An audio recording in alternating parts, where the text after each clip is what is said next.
नमस्कार मंडळी, स्वागत आहे तुमचं पंकज क्लिप्समध्ये, ज्यात आपण मोठे पॉडकास्ट छोट्या छोट्या क्लिप्समध्ये टाकतो. ही स्टोरी तुम्ही नक्की एन्जॉय कराल, पण त्याआधी सबस्क्राईब करायला विसरू नका. पण आता coming back to our topic, तुझ्याकडे अजून कोणती गोस्ट स्टोरीज आहे? मला एक आठवते, मला ती ऐकायची आहे तुझ्याकडून. तू बोललीस ना की ते फोटोंचं काहीतरी होतं तुझ्या गावी झालेलं, ते असं झालं होतं की माझ्या आजोळी जे घर आहे ना ते जुने आहे आणि त्याचा बाहेर आम्ही आमच्या पूर्वजांचे फोटो लावलेत, जे प्रत्येक घराच्या बाहेर असतातच. कोकणात तू कुठेही गेलास तरी. तर काय त्या घरात आता सध्या कोणी राहत नाही, म्हणजे सगळेच मुंबईला असतात. त्याच्यामुळे तर झालं असं की ती मुलं आमच्याकडे कसं आहे, थोडं डोंगरावरून उतरून मग माझं घर, नदी आणि परत थोडं खाली असं आहे, असं थोडं आहे ते. तर ती मुलावरून खाली उतरली आणि सगळी दारू प्यायलेली होती. रात्रीच्या वेळेला आली. ती आली खाली आणि त्यांनी ना घराच्या समोर उभं राहून आमच्या त्या फ्रेममधल्या सगळ्यांना असं वेडावून वगैरे दाखवायला, म्हणजे दारूच्या नशेत ते बडबडायला सुरुवात केली. आणि ते असं बडबडत असताना त्यांना असं वाटलं ना की ते सगळे अंगावर आलेत एकदम. त्यांची जी फाटली आणि ते जे पळाले, सगळ्यांना दुसऱ्या दिवशी ताप भरलेला. सगळे आठवडाभर आजारी होते आणि ते आठवडाभर आजारी होते म्हणून सगळ्यांना कळलं की हा प्रकार घडलाय. तर त्या घरातून म्हणजे असं सांगितलंय की रडण्याचा आवाज येतो, म्हणजे एक पुरुष रडतोय असा आवाज येतो त्या घरातून. आणि एकदम हंबरडा वगैरे फोडून रडतो ना माणूस, तसा आवाज येतो. आणि एकाचं तसं झालंय म्हणजे आमच्या घरात की थोडा ॲक्सिडेंटल मृत्यू झालाय. सो तो आवाज असू शकतो. आणि बरेच बोलण्याचे वगैरे आणि असे आवाज येतात आमच्या घरून.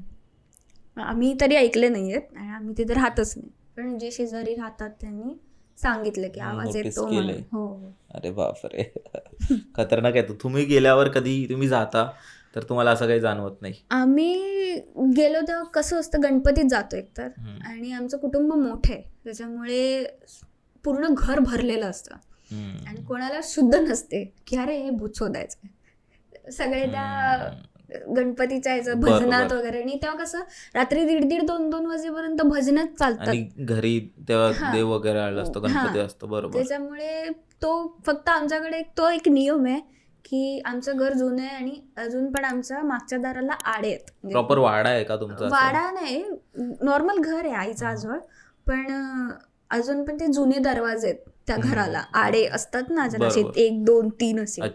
त्याच्यामुळे आमच्याकडे नियम आहे की कोणालाही बाथरूमला वगैरे, आणि बाथरूम बाहेर आहे तर, आणि कोणालाही जायचं असेल तर उठवा कोणाला तरी सोबत आणि बाहेर घेऊन जा. कारण जंगलाच्या साईडला घर आहे, खाली नदी आहे लगेच, म्हणजे एक तू 2 मिनिटावरती नदी आहे.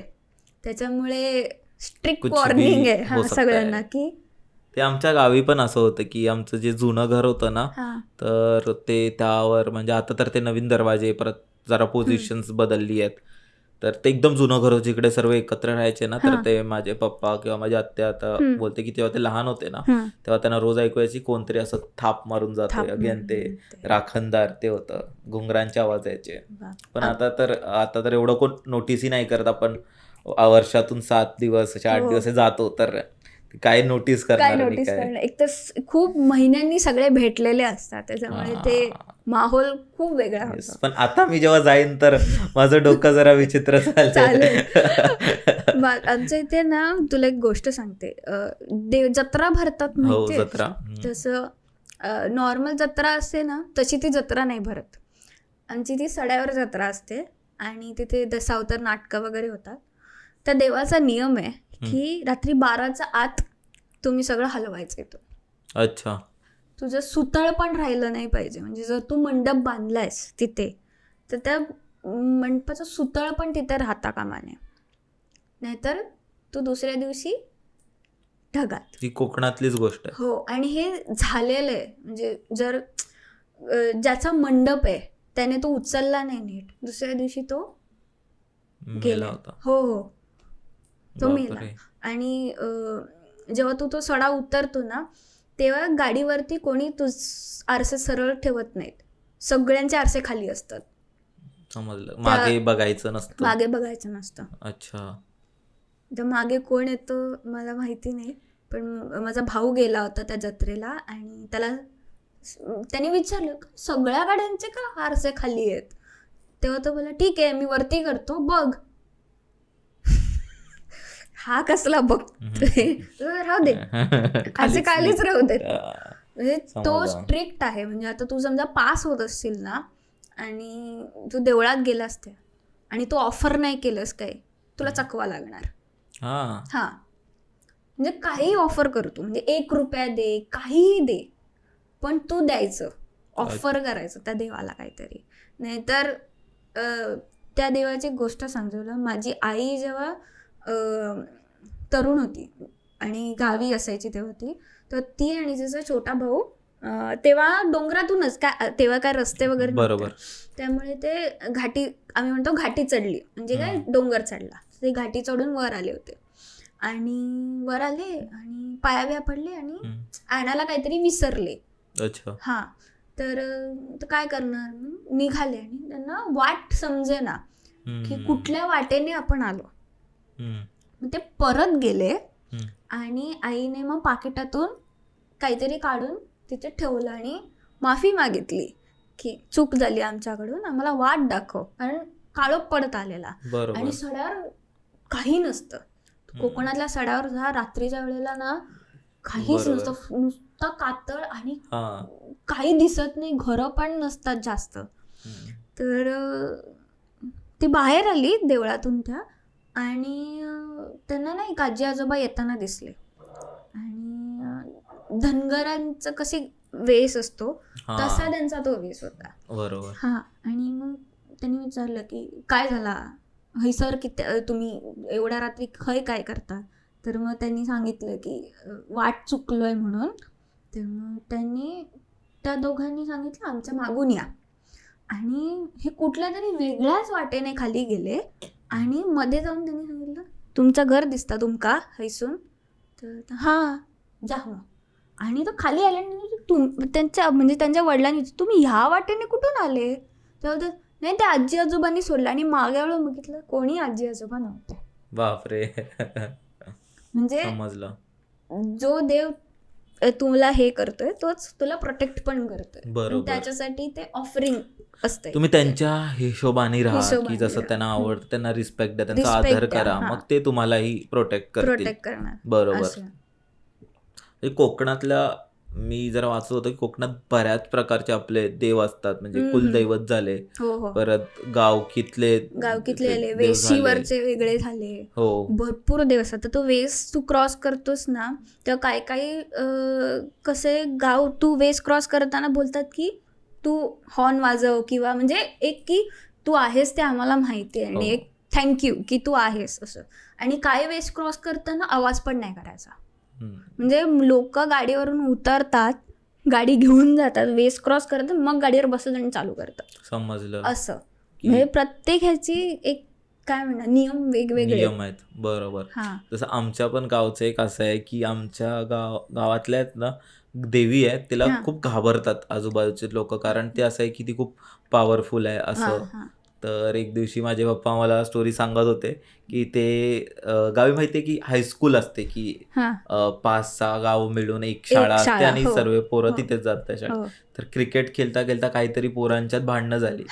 तर ते आमच्या गावातली पोरं होते, त्यांनी बोलली की आम्ही बघू, आम्ही काहीतरी करू आमच्या देवाला असं काहीतरी.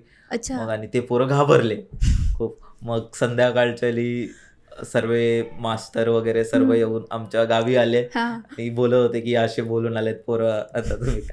म्हणजे त्यांनी तर असंच हे केलं, मस्करी केली. आमच्या गावी असं पण होतं की म्हणजे समज कोणी आधी व्हायचं की समज कोणी चोरी केली असेल आणि सापडत नसतील, कारण गावी कसं आहे की पोलीस वगैरे असतील ते बाहेर, पण आधी गावकीत ते विषय सोडवले जाणार आणि मग बघू. तर चोरी वगैरे तर मीटिंग वगैरे भरते आणि मग तिथे विचारतात की कोणी केली. तर माहिती असेल तर त्या माणसाला बोलतात की बाबा तू दंड भर किंवा त्याला काही शिक्षा वगैरे देतात. तर आणि जर कोण कबूलच येत नसेल, कोणी केली कोणी केली, तर असा नारळ ठेवला जातो देवीसमोर. पण तितक्यात तो माणूस कबूल पण करतो, कारण त्याला माहितीये की काय वाईट पुढे होईल. तर तसं आहे ते विषय गावी खूपच आहेत. आणि तिथे खूप प्रकारचे देव पण आहेत आणि खूप प्रकारचे कोकणात भूतही आहेत. म्हणजे असंही ऐकलंय की आपण भूताला भाड्याने घेऊ शकतो, बाटलीत बंद करून ठेवू शकतो, आपण त्याकडून काम करू शकतो. तर मला काय ह्याचा अनुभव नाही की भूत भाड्याने वगैरे घेऊ शकतो, पण मोस्टली काही लोकांकडे त्या पॉवर्स आहेत गावी की ते करू शकतात असं. पण तिथे न गेलेलंच बरं. कारण ह्याच्यावरती माझा विश्वास कधी बसला मी सांगते. माझी आई जेव्हा आजारी पडली मागच्या वर्षी, तेव्हा तिला काहीच झालं नव्हतं. तिचं वय तेव्हा होतं मला वाटतं 58-59 असेल. ती आजारी पडली आणि तिचं वजन होतं काहीतरी 60-65च्या आसपास. ते झटकन कमी होऊन 55ला आलं एका महिन्यात. आणि जेव्हा आम्ही डॉक्टर्स केले, डॉक्टर बोलतात शी इज नॉर्मल, सगळं चांगलं आहे. आम्ही नाडी परीक्षा वगैरे पण केली आयुर्वेदिक. डॉक्टर बोलतात काहीच नाही झालं हिला. ते वैद्य पण बोलले हिला काही झालेलं नाही, हे ठणठणीत आहे. पण तरी तिचं वजन उतरत चाललेलं, तिला चालता पण येत नव्हतं. आणि जेवणावरची आस हे गेली होती. भूक लागायची नाही. रात्रीची तिच्या शरीरात जळजळ व्हायची. तिला अशी रात्री तळमळायची ती अक्षरशः, की आपल्याला जर चटका लागला तर आपण कसं हे होतो तसे ते पूर्ण अंगभर तिला तळमळ व्हायची नुसती. आणि काही मला वाटतं महिन्यानंतर ना, जेव्हा ती थोडी सुधारणा तिची व्हायला लागली, तेव्हा असं झालं होतं की त्या मुमेंटला तिचा जीव गेलाच होता. आणि हे माझ्या डोळ्यांनी बघितलेलं आहे मी, की तिच्या अंगातले पूर्ण त्राण गेले होते. तिला उठायला होत नव्हतं. ती उठली की तिला चक्कर यायची. तिला साधं असं वागताही येत नव्हतं. एवढे तिच्यातून म्हणजे काय म्हणतात, शोषून घेतो ना आपण एखाद्या माणसाला, तसं तिचं झालं होतं. आणि पूर्ण म्हणजे गाल वगैरे आतमध्ये गेले होते, की स्केलेटन कसा असतो तसं ती दिसायला लागली होती. व्यवस्थित हेल्दी बाई स्केलेटन दिसायला लागली होती एका महिन्यात. एवढं तिला ते शोषलं गेलं होतं. आणि त्या रात्री तर आम्हाला वाटलं की ती गेलीच, कारण ती 2 मिनिटं म्हणजे आम्हाला असं कळतच नव्हते की श्वास घेतीये की नाही, आम्हाला कळतच नव्हतं. आणि नंतर तिला अचानक ठसका लागला आणि ती उठली. कळलं. आणि त्याच्यानंतर मग हळूहळू तिची रिकव्हरी व्हायला लागली. आणि सगळ्या टेस्ट केल्या. सगळ्या टेस्टमध्ये आम्हाला एकच सांगितलं, ती ठणठणीत आहे. मग त्यानंतर किती टायमानंतर बऱ्या झाल्या? अजूनही होतेच ती बरी. त्याच्यातून 2023 मध्ये झालेलं, 22 मध्ये झालेलं, 23-24 चालूच आहे अजून त्या. बापरे. त्यामुळे ह्या गोष्टीवरची माझा तेव्हा विश्वास बसला की काही माणसांकडे ते आहे. आणि जर तुमचं चांगलं चालू असेल किंवा असं तर करू शकतात माणसं. असं त्यामुळे मला वाटतं आपण आपल्या देवावर विश्वास ठेवला पाहिजे. पूजा वगैरे काही ना काहीतरी करावं. करत राहिली. मला वाटतं की ती तिच्या पुण्याईने वाचली. नाहीतर आम्ही बघितलंच होतं तिच्यातून सगळं हे जाताना. ती तिच्या पुण्याईने वाचली. पण आता बेटर आहे खूप. आता बेटर आहे.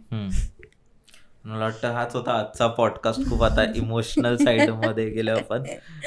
तो माको बीच में लावोगे यार, तो इमोशनल तो होंगे ना. थोड़ा सा सॉफ्ट कॉर्नर आहे माँ के लिए.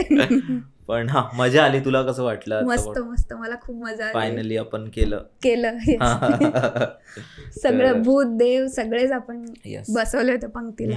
मंडळी, जर तुम्हाला ही स्टोरी आवडली असेल तर डिस्क्रिप्शन मध्ये आम्ही पूर्ण एपिसोडची लिंक टाकलेली आहे, तो चेकआउट करायला विसरू नका. त्यात अशाच प्रकारच्या भरपूर स्टोरीज अवेलेबल आहेत. आणि सबस्क्राईब करायला विसरू नका.